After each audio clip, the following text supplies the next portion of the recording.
friends, in today's video we are starting these banana tree seeds. These are supposedly pink bananas. Now I've had these seeds for a couple of years now, but they've been stored in a cool, dry location. I think I was just nervous to grow them because the soil temperature for these to germinate is recommended around 90 degrees. So I'm going to go ahead and start these early indoors on my heat mat with some of my other peppers and things like that I'm sowing indoors this time of year. And hopefully we get a cute little banana tree. So this is a tropical perennial, and of course it's part of the banana family, and it is a native of the eastern Himalayas. I got these seeds over at rareseeds.com, and it says on here that it is an ornamental, and their website also say the leaves are great for making tamales, which would be fun because I usually use the corn husks. So this would be cool. We'll see how this works. All right, so what I have here is my little setup. I'm going to make a little portable greenhouse because I have a feeling these seeds are going to be in here for a while before I get them to germinate. So I've got 4 little seed starters here. I'm using my favorite little cloth bags that I share more about on other videos and my website. I love these. I've been using them for about 5 years now. I'm going to add about we'll fill this little container that doesn't have holes about 1/4 of the way up. And this nice organic seed starter blend soil will soak that right up, which is nice. So here are the seeds. I'm going to go ahead and divide these up between the 4 seed containers here.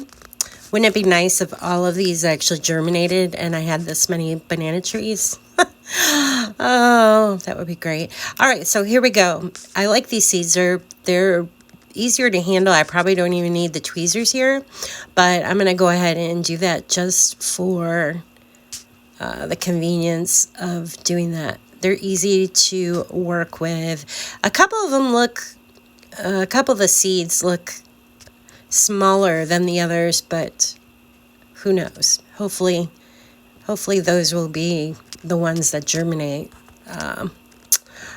All right, so once we have them divided up, you want to do that ahead of time so you don't start putting them in the seed container and then forget like I do often.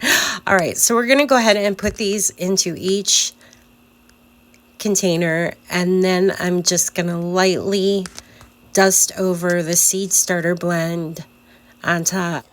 Make sure those seeds are nice and covered and the soil is nice and moist already, so that water at the bottom really helped a lot. And over time here we're going to have to make sure that it doesn't dry out, but yeah, you don't want it to be too wet in the next couple of weeks. So, all right, here's what we're going to do. I'm going to label these so I don't forget which seeds they are. I'm using a heavier plastic label so that it will also work as kind of support to keep the plastic wrap up off the soil and the new seedlings. And once we put one on one end and one catty corner there, so it will help support that plastic. I'm just going to use a saran wrap type plastic cling over the top like this, creating like a little greenhouse basically. So what we're going to do is take a rubber band and go around the container, creating a somewhat airtight condition here where the humidity will stay in there, and then the heat will help get those seeds to germinate. And like I said earlier, we're going to have to keep track of this and make sure that the seed starter mix does not dry out. but yet it's not too wet. I'm going to sit this on my seed starting mat, which is about 75, 80 degree temperature. And if these do not start sprouting within the month here, I will end up putting this out in the dome, where the temperature out there in another month here will easily be 90 degrees. So there it is, that easy. I hope you will follow me. Be sure to bookmark my page, my website, where you can find all this information and other creative living growing ideas.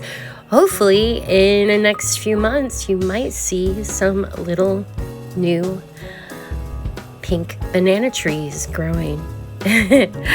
Fingers crossed. There we go.